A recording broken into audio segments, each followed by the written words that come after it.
ঢাকা এয়ারপোর্টের মসজিদে মাগরিবে নামাজ পড়তে ঢুকলাম, টুপি ছাড়া জিন্সের প্যান্ট পরা ইমাম। 10 জন যুবক একটু হাত তুলেন যারা মোবাইলের গেম এখানে ডিলিট করে দিবেন, এখানে। এটা তো অন্তত পারবেন প্লিজ, আল্লাহর জন্য আসুন আমার কাছে। আপনাদেরকে আমি কোন জায়গা থেকে বলবো, জাস্ট আমি সূরা কারিয়া থেকে তিলাওয়াত করার সৌভাগ্য অর্জন করেছি। আল্লাহ পাক আমার প্রাণপ্রিয় রাহবার আল্লামা সৈয়দ মোহাম্মদ তাহের শাহ সাহেব কিবলা মুদ্দাজিল্লাহুল আলী দোয়ার নজরে এবং এ বিশ্বে যত হক্কানি ওলি আল্লাহ আপন আপন রওজায় মাজারে শুয়ে আছেন, যাদের বদান্যতায় আজ ইসলাম পেয়েছে আমরা, তাদের সকলের দোয়ার নজরে আল্লাহ আমাকে কালিমাতুল হক তথা সত্য কথা শুদ্ধভাবে বলার তৌফিক দান করুন, বলুন আমিন। একটু কমবে। দেখুন, আমি অ্যাজ এ টিচার, আমাদের টিচিং প্রফেশন একটা টিচিং মেথড আছে। স্যার তো আছেন, আমরা ট্রেনিং করেছি। যাদেরকে আমি কোনো একটা টপিক বোঝাবো, আগে আমি একটা প্রেক্ষাপট বলবো খুব কম সময়ে, 2-3 মিনিটে। তারপর যদি আমি টপিকে প্রবেশ করি বইয়ে, তারা খুব ইজিলি বিষয়টা ধরতে পারবে। নাওএডেজ পৃথিবীতে কি চলছে এখন, হোয়াট ইজ গোয়িং অন, কি চলছে বর্তমান পৃথিবীতে। একটা জিনিস চলছে, সেটা হলো এই প্রজন্মকে, এই তরুণ যুব সমাজকে তাদের বাবা মায়ের আদব থেকে, মসজিদ থেকে, মাদ্রাসা থেকে, সুন্নাহ থেকে, কোরআন থেকে, ইবাদত থেকে, আল্লাহর দ্বীন থেকে সরিয়ে ফেলার জন্য ইহুদি নাসারারা প্রতিদিন মিলিয়ন মিলিয়ন বিলিয়ন বিলিয়ন ডলারের প্রজেক্ট মার্কেটে নামাচ্ছে। ঠিক কিনা কথা বলেন? হাত তুলে বলেন ঠিক কিনা বলেন? প্রতিদিন এগুলো আমরা নিয়মিত গবেষণা করছি আর দেখছি, জাস্ট মিলাচ্ছি। আজকের এই মাহফিলে যদি ধরেন 10 লাখ টাকা খরচ হয়, কথার কথা, এই 10 লক্ষ টাকা যুদ্ধ করছে আজকে 10,000 কোটি মিলিয়ন ডলারের বিরুদ্ধে যুদ্ধ করছে এই 10 লাখ টাকার মাহফিল। জি হ্যাঁ, আমার নবী আজকে থেকে 1450 বছর আগে বলেছেন, আলাইকুম বিমুজালাসাতিল উলামাই ওয়া ইসতিমাই কালামিল হুকামা। এমন একটা সময় আসবে যখন তোমাদের খুব বেশি বেশি আলেমের মজলিস করতে হবে। আলেমের মজলিস করা জরুরি, এবং হুকামাদের কথা, হিকমতপূর্ণ, ভণ্ডদের কথা না, রং তামাশা মজাক মস্কারি কথা না, যারা হিকমতপূর্ণ কথা বলে, দালিলিক, তাদের কথা তোমাদের শুনতে হবে। কেননা ফাইন্নাল্লাহা ইউহিল কলবাল মাইয়াতা বিনূরিল হিকমা, আল্লাহ মরা কলবকে জিন্দা করে দেয় হিকমতের নূর দিয়ে। সুবহানাল্লাহ। কামা ইউহিল আরদাল মাইতাতা বিমাইল মাতার, যেভাবে বৃষ্টির পানি মরা জমিনকে সুজলা সুফলা করে, সেভাবে হিকমতপূর্ণ কথাগুলো মরা কলবকে জিন্দা করে। সুবহানাল্লাহ। এটা জোরে বলেন সুবহানাল্লাহ, জোরে বলেন। নজর মেরি তরফ, দিল মদিনে মে বহুত লোক আয়েঙ্গে ইহা। অনেকে আসবেন, অনেক অতিথি আসবেন, আপনারা আমার থেকে দৃষ্টি সরাবেন না প্লিজ। সো আপনার গাড়ি যত দামি হবে, ভালো হবে, সফর তত আরাম হবে। নন এসি গাড়িতে যেতে পারেন ঢাকায়, এসিতে যেতে পারেন, স্লিপারে যেতে পারেন, আর একটু বেশি ভিআইপি হলে সাতকানিয়া তো সবাই ব্যবসায়ী, আপনি এয়ারপোর্ট থেকে ডিরেক্ট ইউএস বাংলায় উঠে চলে যেতে পারেন। আরো অনেকে আরো একটু ভিআইপি হলে হেলিকপ্টারে যাবেন। গাড়ি যত ভালো, সফর তত আরাম। সো যেই সফরগুলো আমরা গাড়ি দিয়ে করব, ওই সফরে কোনোদিন না গেলে কোনো অসুবিধা নাই। শুরুতে আমি একটু হিন্স দিয়েছিলাম, আমাদের সমাজে অনেক মানুষ আছে এখানে যারা জীবনে ঢাকা যায় নাই, এখান থেকে দুনিয়া থেকে চলে গেছে। আছে না নাই বলেন তো? আছে। কিন্তু সবাইকেই যেতে হবে, হাসরের মাঠে যেতে হবে। কোন ছাড়, কোন বাঁচার উপায় নাই, নাই নাই নাই নাই। ঢাকা যাচ্ছেন, আপনি মনে করেন আপনাকে শাহবাগে একটা গন্ডগোল চলছে, আপনি জানতেন না, গিয়ে আটকে গেছেন, 10 ঘন্টা জ্যাম। চট্টগ্রাম শহরে যাচ্ছেন, নিউ মার্কেটটা মারামারি চলছে, আপনি জানতেন না, হঠাৎ গিয়ে পড়েছেন। আপনি বলছেন, ইস, যদি একটু ফেসবুকে দেখে নিতাম, তাহলে একটা প্রিপারেশন নিতে পারতাম, যে পরে আসতাম, নিউজ যদি জেনে নিতাম। এভাবে আপনি বলছেন, নিজেকে নিজে দোষ দিচ্ছেন যে আমি তো জানতাম না ওই নলুয়াদ বাঁশখালীর জলদি দিয়ে আসলে রোড ভাঙ্গা, গুনাগুড়ি দিয়ে রোড ঠিক আছে, আবার আনোয়ারা দিয়ে আসলে ঠিক আছে, আবার এদিকে পটিয়া হয়ে আসলে ঠিক নাই। না জানলে আপনি আফসোস করবেন ওই জায়গায় গিয়ে, ঠিক জানতাম না। কিন্তু হাসরের মাঠ, দ্য ডে অফ জাজমেন্ট, যাকে আল কারিয়া বলা হয়েছে, যেদিনকে আল হাক্কা বলা হয়েছে, আসসাআ বলা হয়েছে, ইয়াউমুদ্দিন, ইয়াউমুল জাইজা, ইয়াউমুল কিয়ামা, এটাকে ফেস করার আগে আপনাকে অনেকবার, আমাকে অনেকবার সতর্ক করে দেওয়া হয়েছে, এটা এমন হবে, এমন হবে, এমন হবে, এমন হবে। ঠিক কিনা বলেন? বলেন। জানিয়ে দেওয়া হয়েছে। কোরআন আপনাকে 1450 বছর ধরে জানাচ্ছে হোয়াট উইল বি। খতিব আপনাকে প্রতি জুমায় জানাচ্ছে, মুফাসসির আপনাকে প্রত্যেক তাফসীরের মাহফিলে জানাচ্ছে, উলামায়ে কেরাম আপনাকে প্রত্যেকটা প্রোগ্রামে জানিয়ে দিচ্ছে। শাহজালাল ইয়ামানি জানিয়েছেন, শাহ পরান জানিয়েছেন, শাহ সুলতান বালখি জানিয়েছেন, শাহ মাকদুম রূপস জানিয়েছেন, শাহ আলী বাগদাদি জানিয়েছেন। এভাবে শাহ সিরিকুট, আল্লামা সিরিকুটি জানানোর জন্য পাকিস্তান থেকে ওই দক্ষিণ আফ্রিকা হয়ে ওই রেঙ্গুন হয়ে চট্টগ্রাম এসে জানিয়েছে। এরপরেও আপনি হঠাৎ করে গিয়ে বলতে পারবেন না যে আমি তো জানতাম না।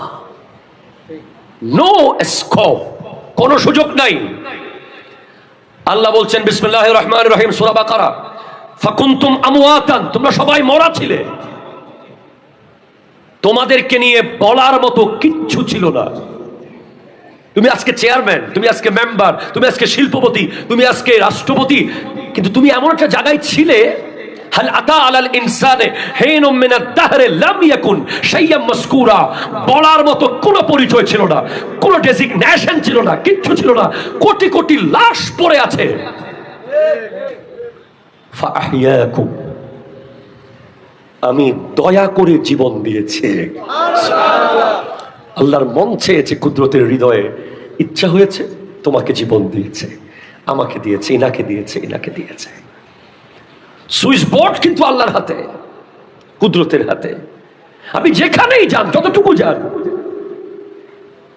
ফাকুনতুম আমওয়াতান ফাআহইয়াকুম সুম্মা ইউমীতুকুম, আবার মরণ তোমাকে স্বাদ গ্রহণ করতেই হবে, মরতে হবে।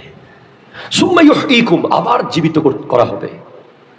সুম্মা ইলাইহি তুরজাউন, এরপরে আল্লাহর সামনে আমাদের প্রত্যেককে যেতে হবে। ঠিক কিনা কথা বলেন? আল কারিয়া, করাঘাতকারী, ঠকঠককারী, এটা কিয়ামত। কিয়ামত সব সময় নক করছে, প্রতিদিন নক করছে, আমি আসতেছি, আমি আসতেছি। তোমার বন্ধু নক করলে দরজা না খুলে থাকতে পেরেছো, তোমার অফিসের কলিগ নক করেছে, দরজা না খুলে থাকতে পেরেছো, তোমার গ্রামের মানুষ নক করেছে, তুমি দরজা না খুলে থেকেছো। কিন্তু কিয়ামত যখন নক করবে, একদিন দরজা খুলে দিতে হবে, এটা চলে আসবেই। মাল কারিয়া, কারিয়া কি?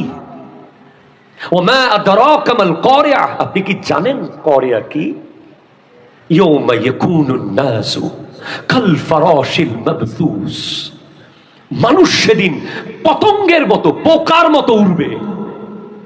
পোকা, কিসের এত বড় বডি বিল্ডার, কিসের আপনার এত ক্ষমতা, কিসের এত পাওয়ার, কিসের আপনি গ্যাংস্টার হয়ে গেছেন, কিসের আবার কিশোর গ্যাং?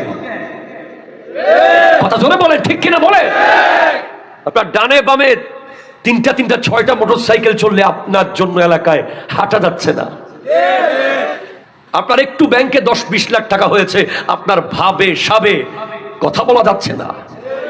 আপনি একটু চেয়ার পেয়ে গেছেন বলে অহংকারী হয়ে যেতে পারবেন না। আপনার আলটিমেট ডেস্টিনেশন কাল ফারাশিল মাবসুস, ঠিক কিনা বলেন? পতঙ্গের মতো পোকা। এই যে ফ্যানটা যদি বিলের মাঝখানে নিয়ে চালিয়ে দেন, দেখবেন অনেকগুলো পোকা উঠতেছে ফ্যানের বাতাসে। আমরাও সেভাবে উড়বো।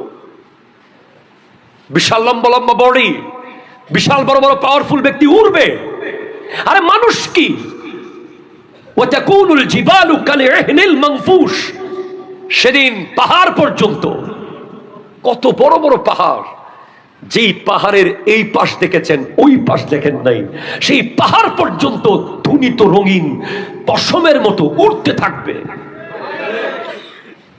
হ্যাঁ, আজকে একটা স্বর্ণের বিস্কিট আনার জন্য কত যুদ্ধ, একটা স্বর্ণের চেইন চিন্তাই করার জন্য কত মারামারি, কত কাটাকাটি। এক টুকরো স্বর্ণ জোগাড় করার জন্য মানুষ এমন এমন রিস্ক নিয়ে নেয়, আমরা পত্রিকার মিডিয়াতে দেখি যে একেবারে খেয়ে ফেলে পেটের ভিতরে। অথচ সেদিন ওয়া আখরাজাতিল আরদু আসকালাহা, জমিন তার সমস্ত খনিগুলো বের করে দিবে। স্বর্ণের খনি, রূপার খনি, হীরার খনি, কয়লার খনি, সব খনি বের হয়ে যাবে। মানুষ ওদিকে তাকাবে না, তাকাবে না। সবাই দৌড়তে থাকবে একদিকে, দৌড়াচ্ছে আর দৌড়াচ্ছে, দৌড়াচ্ছে আর দৌড়াচ্ছে। তো ওই দৌড়ানির ভেতরে গাড়ি যত ভালো, ভুলে গেলে চলবে না, গাড়ি যত ভালো সফর তত, আরো জোরে বলেন, গাড়ি যত ভালো। হ্যাঁ, ইয়াউমা ইউবাসু কুল্লু আবদিন আলা মা মাতা আলাইহি, যে যেভাবে মারা যাবে সে সেভাবে উঠে যাবে। আপনি আজান দিতে দিতে মারা যাবেন, আপনি আজান দিতে দিতে উঠে যাবেন। আপনি হজ করতে করতে মারা যাচ্ছেন, আপনি হজে মারা গিয়েছেন, আপনি উঠবেন লাব্বাইক আল্লাহুম্মা লাব্বাইক লাব্বাইক লা শারীকা লাক লাব্বাইক ইন্নাল হামদা ওয়ান নি'মাতা লাক ওয়াল মুলক লা শারীকা লাক, বলতে বলতে আপনি হাসরের মাঠে উঠবেন। আপনি সুদ খেতে খেতে মারা গেছেন, আপনি উঠবেন, আপনার পা থাকবে উপরের দিকে, মাথা থাকবে নিচের দিকে। আপনাকে দেখলেই মানুষ বুঝবে যে আপনি সুদী ছিলেন। যেই ব্যক্তি হোক, আমাদের যে কাউকে দেখলে পা উপরে মাথা নিচে স্পষ্ট বোঝা যাবে সে সুদখোর ছিল পৃথিবীতে। ক্লিয়ার। এত নবীদের সামনে, এত ওলিদের সামনে, গোটা পৃথিবীর সমস্ত নবীর উম্মতের সামনে মাথা নিচু, লজ্জা। যেখানে আপনি আমরা নিজের এলাকার মানুষের সামনে অপমানের হব বলে কত বেছে বুঝে চলি, সেখানে হাসরের মাঠে সমস্ত সৃষ্টির যত মানুষ এসেছে, আসবে, আছে, সবার সামনে ওই সুদখোরের মাথা থাকবে নিচের দিকে, পা থাকবে উপরের দিকে। নাউজুবিল্লাহ, জোরে বলেন। এরপরে যারা চুগলখোর, নাই এখানে তো নাই, একদম নাই নাই নাই, এটা একদম নিখুঁত একটা জায়গা, ফ্রেশ মাশাআল্লাহ। তারপরে ওয়াজের খাতিরে বলছি আর কি, চুগলখোর আছে না নাই? ওনার কাছেও ভালো, ইনার কাছেও ভালো। উনি অমুক দলের কাছেও ভালো, অমুক দলের কাছেও ভালো।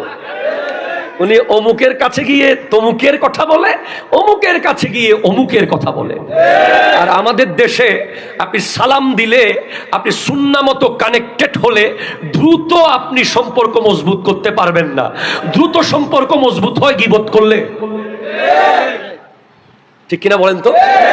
আপনি একজন বড় ব্যক্তির খুব কাছে যেতে মন চাচ্ছে, আপনি তাকে সালাম দিচ্ছেন, তাকে চা খাওয়াচ্ছেন, তাকে দাওয়াত দিচ্ছেন, তার প্রোগ্রামে যাচ্ছেন, সহজে মন পাচ্ছেন না। যখন আপনি তার সামনে গিয়ে তার বিপরীত দলের একজনের গীবত করতে পারবেন মন খুলে, বদ্দা হইতে লাগবেন না, ইতের মতো বাটপাড়ার আছে না দুনিয়া, দেখবেন যে খুব দ্রুত আপনাকে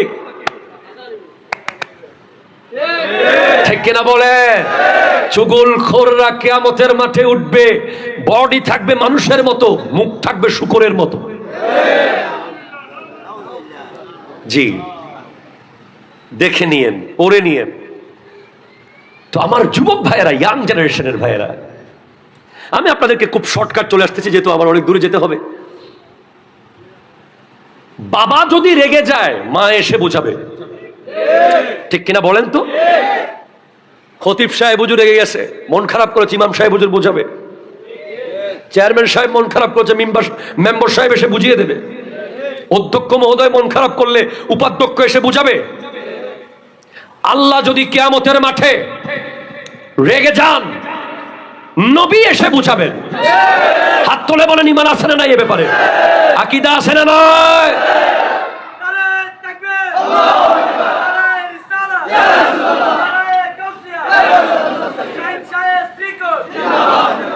মাশাআল্লাহ, মারহাবা মারহাবা। আপনি আমাকে বলেন, আমার যুবক ভাইয়ের 1 মিনিটের জন্য নিঃশ্বাসটা আটকে রাখেন, আমার এই কথাটা শুনেন। আল্লাহ যদি রেগে যায়, আল্লাহর রাগ যদি ভারী হয়ে যায়, আমরা গুনাহগারদেরকে দেখে আমার নবী এসে আল্লাহকে বোঝাবেন, আমার দয়াল নবীর দিকে তাকিয়ে আল্লাহ মাফ করবেন। আর কোন কারণে নবী, আপনি ভাবেন একটু, কোন কারণে নবী যদি কারো থেকে মুখটা ফিরিয়ে নেয়, কবরে যদি রাসূল যদি আপনার দিকে না তাকায়, হাসরের মাঠে রাসূল যদি আপনার দিকে না তাকায়, আমার দিকে না তাকায়, আর পৃথিবীর কেউ নাই যে বুঝাবে। আল্লাহ রাসূল যদি কারো উপর নারাজ হয়ে যায়, তার পক্ষে আল্লাহও কথা বলবে না। এটা মাথায় রাখেন, এটা নিয়ে নেন ব্রেইনে। खुदा जिसको पकड़े छुड़ा ले मोहम्मद, नबी जिसको पकड़े छुड़ा नहीं सकता। যার বিরুদ্ধে চলে যাবেন, নবী যদি কারো বিরুদ্ধে চলে যায়, তো আপনি বলেন, আপনি কবরে গিয়ে নবীজির সামনে দাঁড়াতে পারবেন কিনা? আপনার আমার আজকের যে জেনারেশন, যেই ইয়াং জেনারেশন, প্লিজ হাসিয়েন না, হাসবেন না। আমার নবী বলেছেন, আমি যা জানি তোমরা যদি তা জানতে, তোমরা কোনোদিন হাসতে না, তোমাদের হাসি চিরতরে বন্ধ হয়ে যেত। হাসবেন না। শুনুন, আপনি দেখেন, ওই যে 10,000 বিলিয়ন মার্কিন ডলারের যে প্রজেক্টের কথা আমি আপনাদেরকে বললাম, যেই প্রজেক্ট প্রতিদিন পৃথিবীতে আসতেছে, ইহুদি নাসারারা যে প্রজেক্ট পৃথিবীতে আনতেছে, যার মাধ্যমে যুবকরা সুন্নাহ থেকে দূরে চলে যাচ্ছে, যুবকরা বাবা মার কদম থেকে দূরে চলে যাচ্ছে, যুবকরা কোরআন থেকে দূরে চলে যাচ্ছে, যুবকরা আদব থেকে দূরে চলে যাচ্ছে, যুবকরা বেহায়া হয়ে যাচ্ছে আর বেয়াদব হয়ে যাচ্ছে। দেখেন, জাস্ট আমি একটা উদাহরণ দিচ্ছি। আমি সবাইকে প্রচন্ড ভালোবাসি, আল্লাহর জন্য ভালোবাসি আপনাদেরকে। দেখেন, আজকে থেকে 10 বছর আগে বা 5 বছর আগেও কি মাহফিলে এতগুলো টুপি ছাড়া মানুষ আসতো?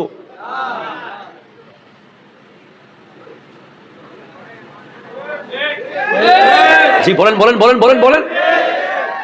এখন যদি শীতকাল হতো, 10 কেজি ওজনের সোয়েটার জ্যাকেট পরা যেত, কিন্তু 50 গ্রাম ওজনের টুপি মাথায় দেওয়া যাচ্ছে না। প্লিজ, জোর করে টুপি নিয়ে লাভ নাই ওর থেকে। এখন প্রশ্ন হলো, টুপি গেল কই? কথা বলে না। টুপিটা গেল কোথায়? কে নিয়ে গেল টুপি? টুপি তুমি রেখে আসো নাই, তোমাকে রেখে আসার প্রোগ্রাম সেট করা হয়েছে। টুপি তুমি ডেস্কে রাখো নাই, বরং ডেস্কে রাখার জন্য বিশাল প্ল্যান করা হয়েছে। তোমাকে কেউ বলবে না টুপি দিস না, কেউ তোমাকে বলবে না যে নামাজ পড়িস না, কেউ তোমাকে বলবে না যে বেয়াদবি করিস না, অটোমেটিক তুমি করবে। এরকম নিত্য নতুন প্ল্যান মার্কেটে নামানো হচ্ছে। খেয়াল করুন আপনি, এই যে চুলের কাটিং, এদিকে সাতকানিয়া কাটিং, এদিকে রাঙ্গামাটি কাটিং, এদিকে আবার আনারস কাটিং যে চুল আছে, আপনার এলাকার সেলুন পর্যন্ত এই চুলের ছবি আনতে বহু মিলিয়ন মিলিয়ন ডলার খরচ হয়েছে। আপনি বলেন, আপনার এলাকার সেলুনে যে চুলের ছবি আছে, ওখানে কোনো নবীর চুলের ছবি আছে কিনা? ওখানে কোনো সাহাবীর চুলের ডিজাইন আছে কিনা? কোনো ওলির চুলের ডিজাইন আছে কিনা? কার চুলের ডিজাইন আছে? লিওনেল মেসি নামক দাজ্জালের চুলের ডিজাইন আছে, নেইমার নামক দাজ্জালের চুলের ডিজাইন আছে, এমবাপ্পের চুলের ডিজাইন আছে। এরা এক একটা ছোট ছোট দাজ্জাল। ঠিক কিনা? হাত তুলে বলেন, আরো জোরে বলেন, ঠিক কিনা বলেন। এ তো দাজ্জাল। এদের চুলের ফ্যাশন আপনার সেলুনে, আপনি না আপনার বাবাও ভক্ত হয়ে গেছে এই চুলের। বলছে বাচ্চাকে এইভাবে কেটে দিয়ে, তো চুল যদি আপনি নবীর সুন্নাহ মতো রাখতেন, বাবরি কাটা অথবা এক্সারসাইজ, তাহলে আপনার মাথায় টুপিটাও থাকতো। চুল যখন আপনি এই দিক সেদিক করেছেন, তো ওটা করেছেন কেন? দেখানোর জন্য। এখন শয়তান আপনাকে বলছে টুপিটা কিছুক্ষণ পকেটে ঢুকা, মানুষ তোর চুলগুলো দেখুক। এবার আপনি ফার্নিচারের দোকান দেখলেই এমন করতেছেন, গাড়ির গ্লাস দেখলে এমন করতেছেন, মোটরসাইকেলের লুকিং গ্লাসে এমন করতেছেন।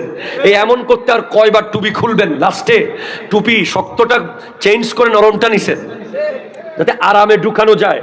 এরপরে টুপি আরেকদিন টেবিলে গেছে, আরেকদিন চলে গেছে ডেস্কে, এরপরে আবার নতুন কিছু স্কলার বের হয়েছে যারা আপনাকে হঠাৎ ফতোয়া দিয়েছে টুপি দেওয়া ফরজ না। ঠিক কিনা বলেন? স্কলার সাহেব আস্তি করে দিয়েছে আপনার মাথায় যে টুপি দেওয়া কি ফরজ? আরে আমি ইদানিং দুই এক জায়গায় বলেছি কথাগুলো। ঢাকা এয়ারপোর্টের মসজিদে মাগরিবে নামাজ পড়তে ঢুকলাম, টুপি ছাড়া জিন্সের প্যান্ট পরা ইমাম। আমরা ৩-৪ জন আলেম দাঁড়ানো বক্তা, সবাইকে রেখে উনি ইমামতিতে চলে গেছেন।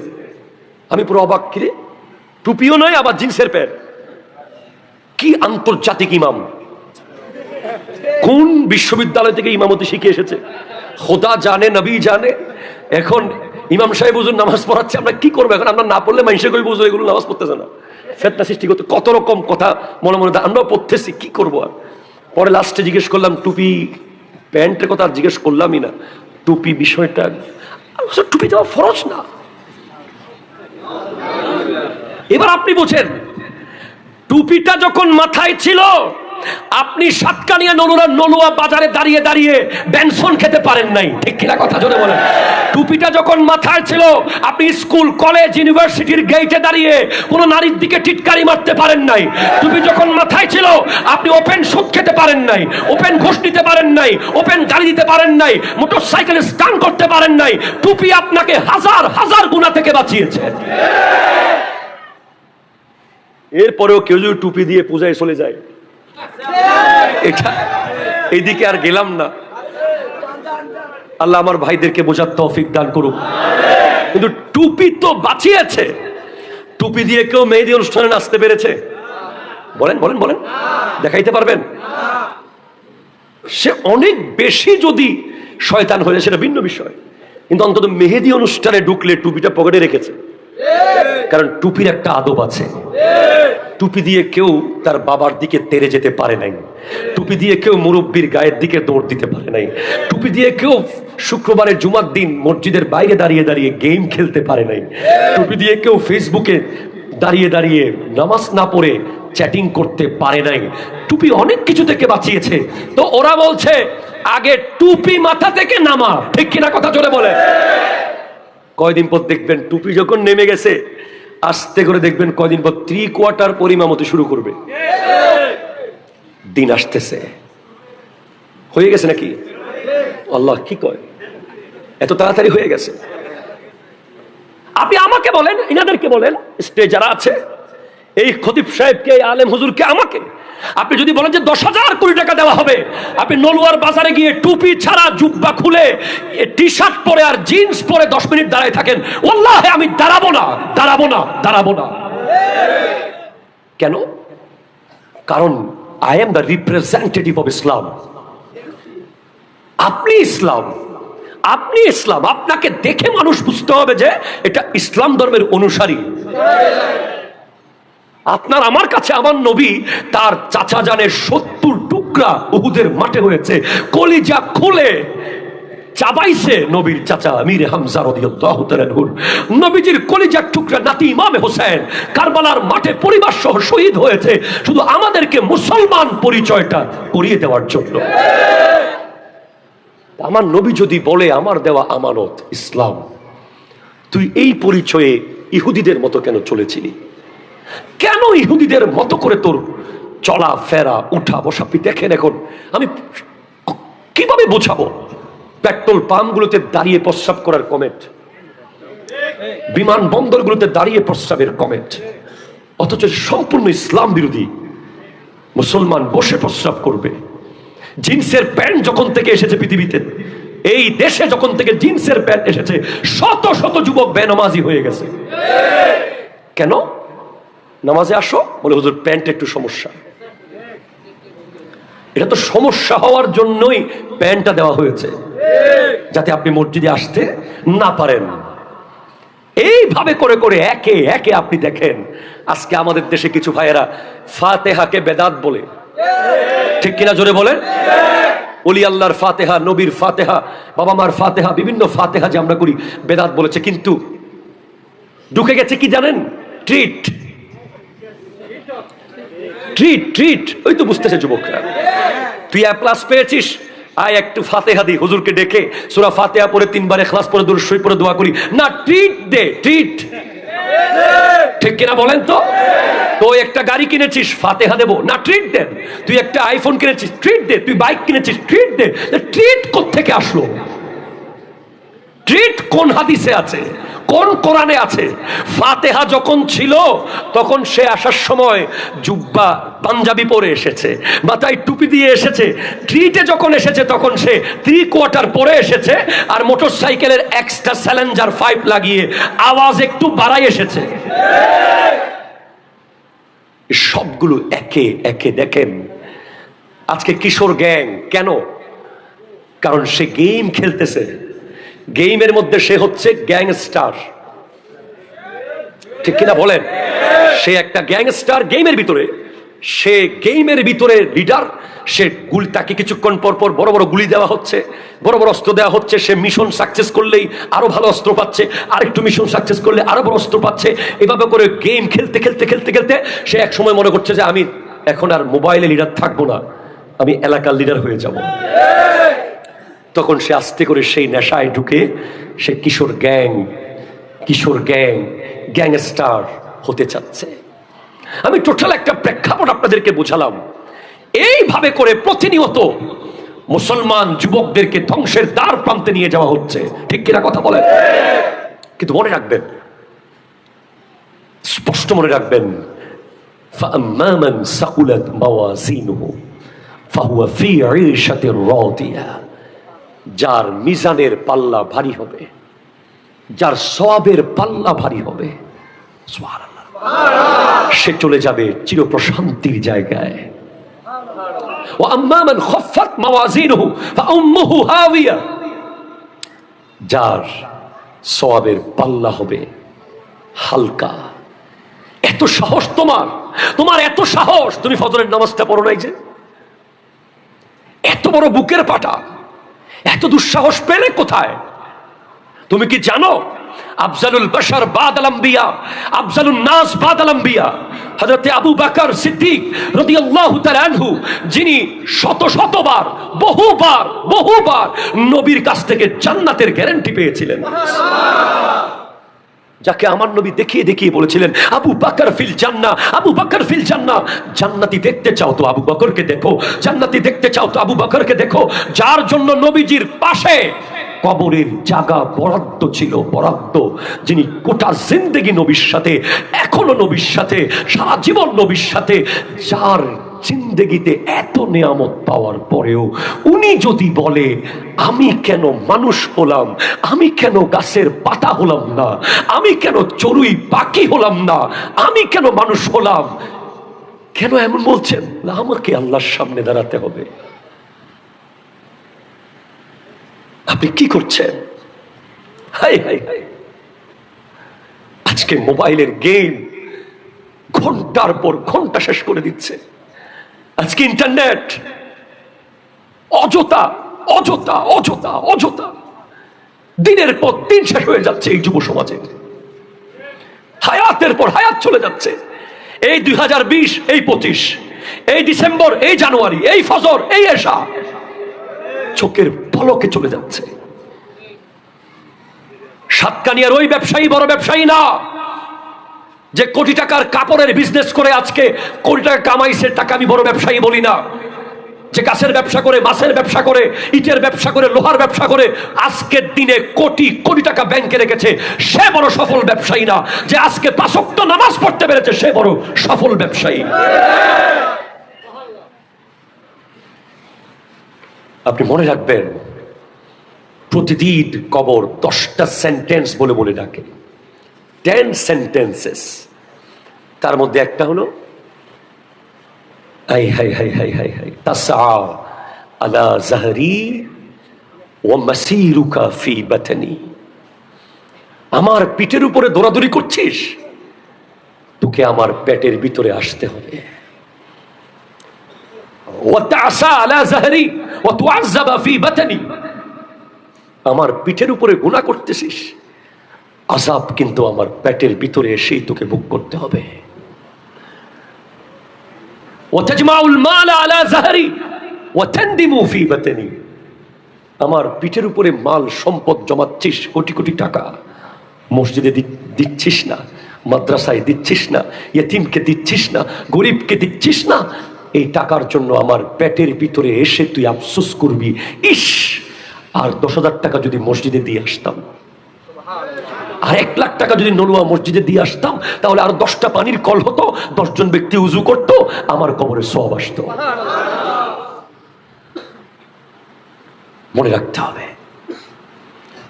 টাইম চলে যাচ্ছে যুবক আমার ভাই, টাইম চলে যাচ্ছে, সব ফেক, কেউ নাই।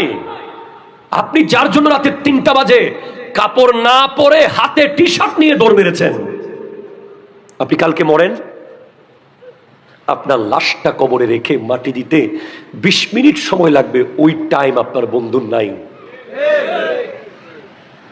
আপনার বন্ধুগুলো দেখবেন শত শত ভাগে ভাগ হয়ে যাবে আপনার মৃত্যুর দিন। কেউ জাস্ট ফোন করে বলবে আমি আসতে পারবো না, দোয়া করছি, আর কেউ আসলেও জানাজা পরেই গাড়ি নিয়ে চলে যাবে, আর কেউ কবরের পার পর্যন্ত গেলেও মাটি দেওয়া পর্যন্ত দাঁড়ানোর টাইম থাকবে না, কেউ আপনার না। আমি অনেক বড় বড় ব্যক্তির লাশের সামনে গিয়েছি, সুপ্রিম কোর্টের একজন বিশাল বড় লয়ার, যার সামনে গোটা কোর্টের অন্যান্য লয়াররা কাঁপত, তিনি এলাকায় কদম রাখলে এলাকা পর্যন্ত কাঁপত। ওনার লাশ আমি দেখেছি সিঁড়ি ঘরের নিচে পড়ে আছে, একটা পুরাতন বেডশিট দিয়েছে পরিবার, 2 তলায় তুলে নাই। নতুন বেডশিট চাওয়া হয়েছিল, পরিবার বলছে ওনার সাথে সাথে বেডশিটটাও ফেলে দিব।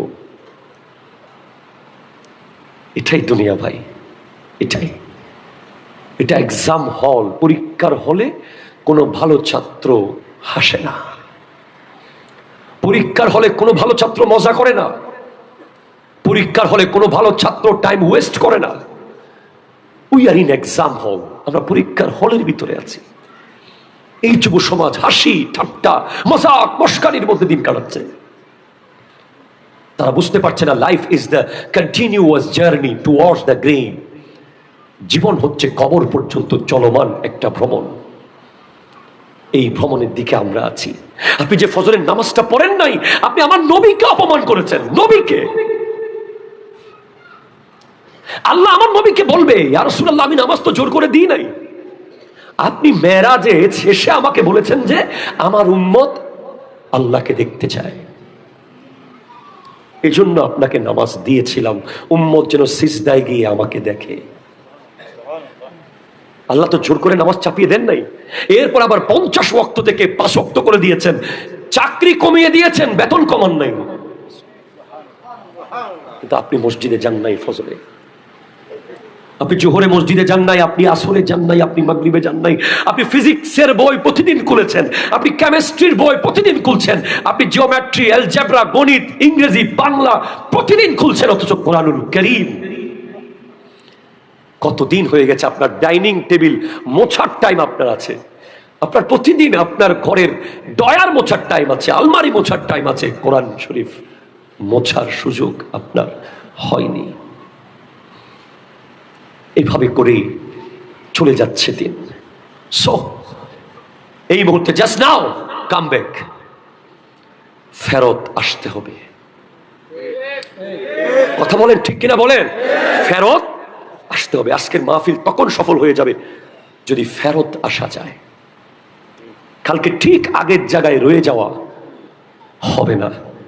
মনে রাখবেন, 1 নম্বরে ঈমান, সুবহানাল্লাহ জোরে বলেন। 2 নম্বরে দেশ, 3 নম্বরে দল। আমার এই কথাটা মিলিয়ে নিন কোরআন সুন্নাহর সাথে। 1 নম্বরে কি? আরো জোরে কি? 2 নম্বরে, 3 নম্বরে দল। এই সিরিয়ালটা মেনটেন করে নিয়েন।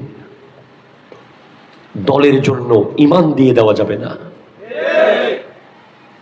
দেশের জন্য ঈমান দেওয়া যাবে না, জীবন দেওয়া যাবে। ঠিক কিনা কথা বলেন? ঈমান সর্বোচ্চ দৌলত, এটাকে মজবুত করে ধরে রাখতে হবে। সবাই মিলে পড়ি, আল্লাহ ও গো আল্লাহ, ক্ষমা করে দাও, মাফ করে দাও, ক্ষমা করে। আরো জোরে, আল্লাহ ও গো।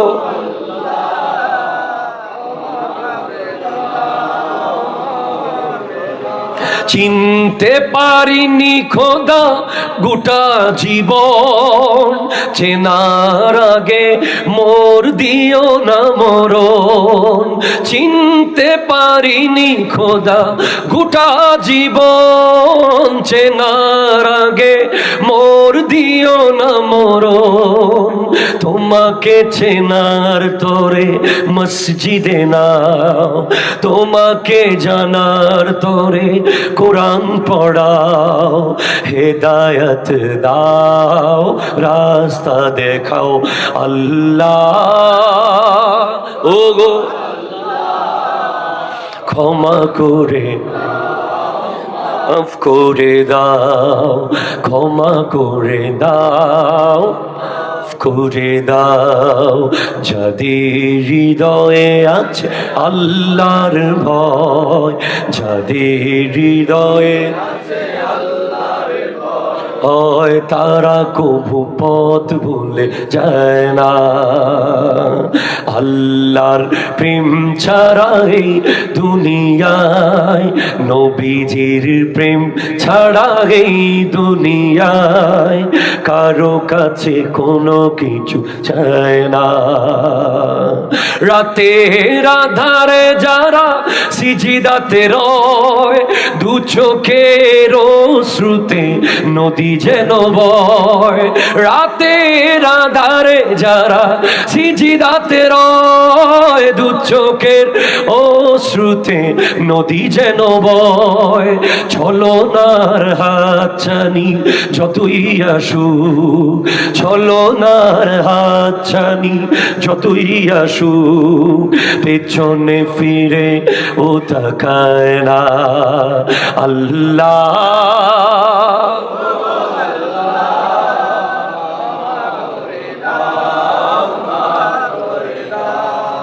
ক্ষমা করে মাফ করে দাও, ক্ষমা করে দাও। শহীদের রক্তে ভিজেছে জমিন, প্রতিষ্ঠিত হবে আল্লাহর দিন। ঠিক এরা কথা জোরে বলে। ফিলিস্তিনে আজ ভিজেছে জমিন, প্রতিষ্ঠিত হবে আল্লাহর দিন। তাদের পথে আমাকে চালাও, তাদের চালাও, হেদায়েত দাও, শাহাদাত দাও, হেদায়েত দাও, শাহাদাত দাও। আল্লাহ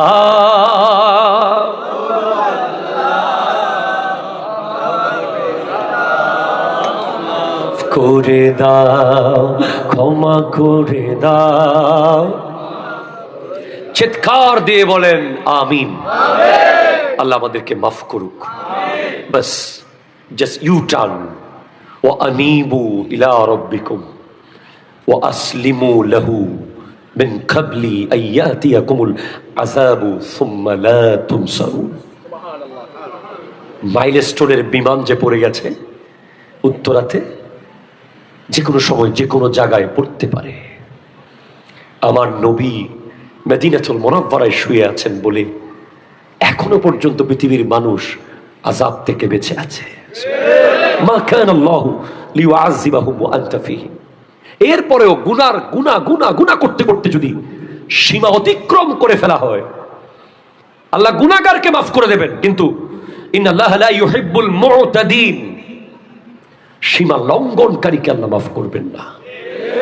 আপনাকে বারবার বলা হচ্ছে সুদ খাওয়া মানে নিজের মায়ের সাথে জেনা করা, এরপরেও আপনি সুদ খাচ্ছেন, আপনি সীমা লঙ্ঘন করছেন। পেটে গ্লাসের মতো দেখা যাবে, প্রত্যেকটা সুদের টাকাকে দেখা যাবে সাপ আর বিচ্ছু পেটের ভিতরে কিলবিল কিলবিল করছে। মনে রাখবেন, বেনামাজি যখন মারা যাবে, কবরস্থানগুলো আল্লাহকে দোয়া করে যেন সে এখানে না আসে, কারণ তার উপর এমন আযাব হবে যে কবরস্থানের মাটি পর্যন্ত ভয়ে থরথর করে কাঁপবে। সাবধান, ক্লিয়ার কাট কথা। ফিরে আসেন। গীবতকারী গীবত করে যদি কেউ এক কাপ চা খায়, আল্লাহ ওই পরিমাণ আগুন তাকে খাওয়াই দিবে হাসরের মাঠে, হাদিসে আছে। গীবত করে যদি কেউ একটা জামা কারো থেকে পায়, গীবতের কারণে, গীবত করতে করতে সম্পর্ক করেছে, কাছে গেছে, এখন লিডার তাকে জামা দিচ্ছে, কাপড় দিচ্ছে, টাকা দিচ্ছে, ওরকম পরিমাণ আগুনের জামা আল্লাহ পরিয়ে দেবে ওই ব্যক্তিকে কিয়ামতের মাঠে। ঠিক কিনা কথা বলেন? এরপরে বাপ মা, পৃথিবীর সবচেয়ে শ্রেষ্ঠ পীরের নাম বাপ আর মা। বাপ মাকে রাজি না রেখে হজ আর ওমরা করে কোনো লাভ নাই। বাপ মাকে আগে রাজি করেন, মায়ের হাতে টাকা দেন, বাবার হাতে টাকা দেন। হযরতে ওয়াইসুল করনী সাহাবীর সনদ স্যাক্রিফাইস করেছে মায়ের জন্য। মায়ের সেবা করতে গিয়ে সাহাবী হতে পারে নাই। সুবহানাল্লাহ বলবেন না আপনি? কয় হাজার কোটি টাকা দিলে একটা সাহাবী হওয়ার সুযোগ পাওয়া যাবে? কি দিলে, কিসের বিনিময়ে সম্ভব সাহাবী হওয়া?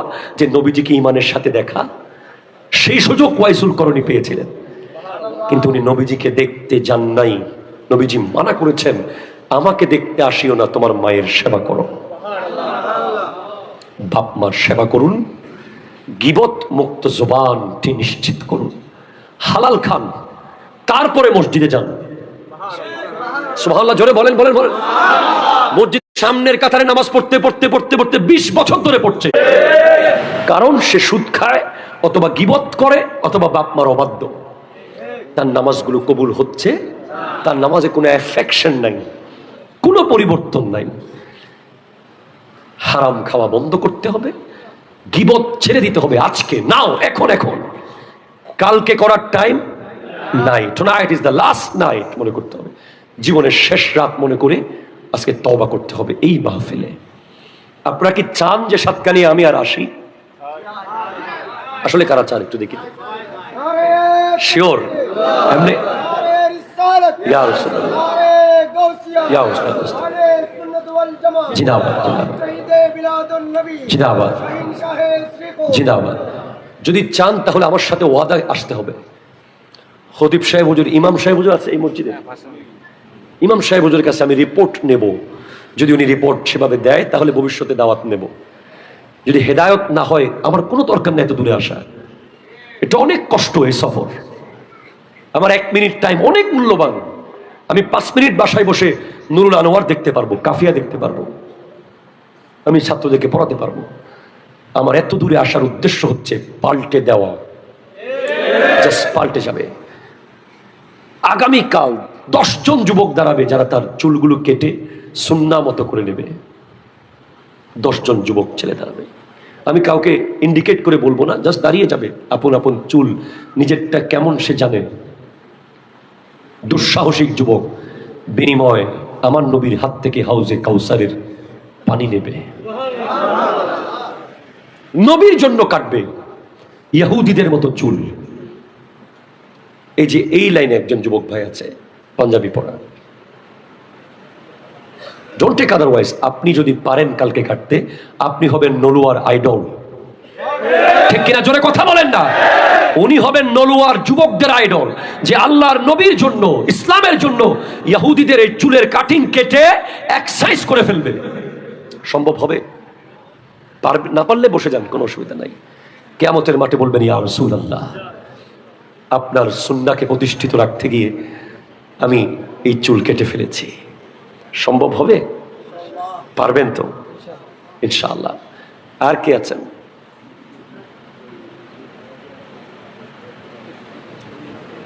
আল্লাহর জন্য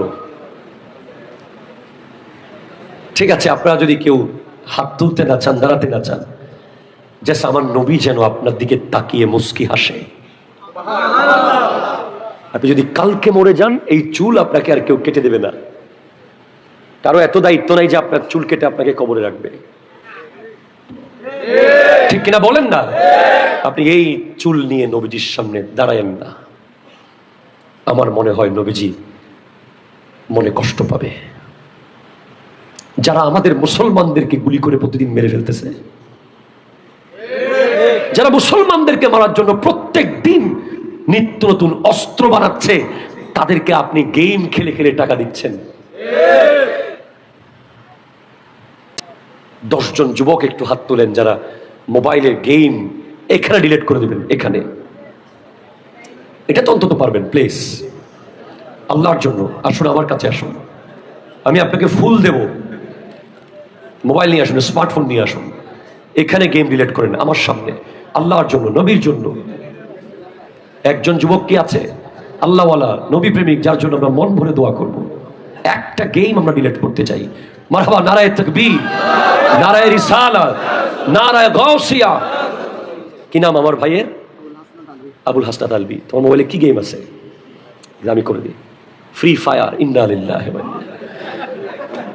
স্যার, এটা একটা মদ, জুয়ার চেয়েও খারাপ। মাদক এত ক্ষতি করতে পারে নাই, ফ্রি ফায়ার যত ক্ষতি করেছে। ফুল ব্রেন শেষ করে দিয়েছে, ব্রেন। আমার ভাই ফেরত আসছে। আমার ভাই আল্লাহর ভয় তাই অন্তরে আছে। এখানে যারা গেম ডিলিট করতে আসবে, বুঝতে হবে তাদের ভিতরে ঈমানের বাতি এখনো জ্বলতেছে। তাদেরকে ইহুদিরা কন্ট্রোল করতে পারে নাই। ঠিক কিনা কথা বলে? তারা এক একজন বীর সিপাহী, তারা সুন্নিয়তের বীর, ইসলামের বীর, তারা এই এলাকার আইডল। ঠিক কিনা কথা বলে? ডিলিট করে দিচ্ছি। অনুমতি আছে? উঠ খুলে দাও। আর কেউ আসবে? মারহাবা, মারহাবা, আসো। পরিবর্তন হয়ে যাক আজকে সমাজটা। Free fire delete, remove apps, delete apps, delete. মারহাবা, জোরে বলেন। আর কখনো আপলোড হবে? কার জন্য? কেউ দেখুক আর না দেখুক, কে দেখতেছে? আল্লাহ দেখছে। মাশাআল্লাহ। এই তুমি একটা ফুল নিয়ে যাও, এদিকে আসো।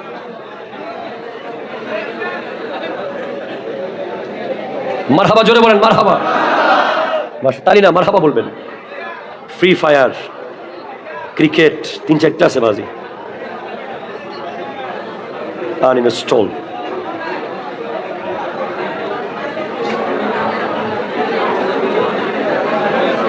কথা হবে না? দুরূদ শরীফ। আল্লাহুম্মা সাইয়্যিদিনা ওয়া আলা আলি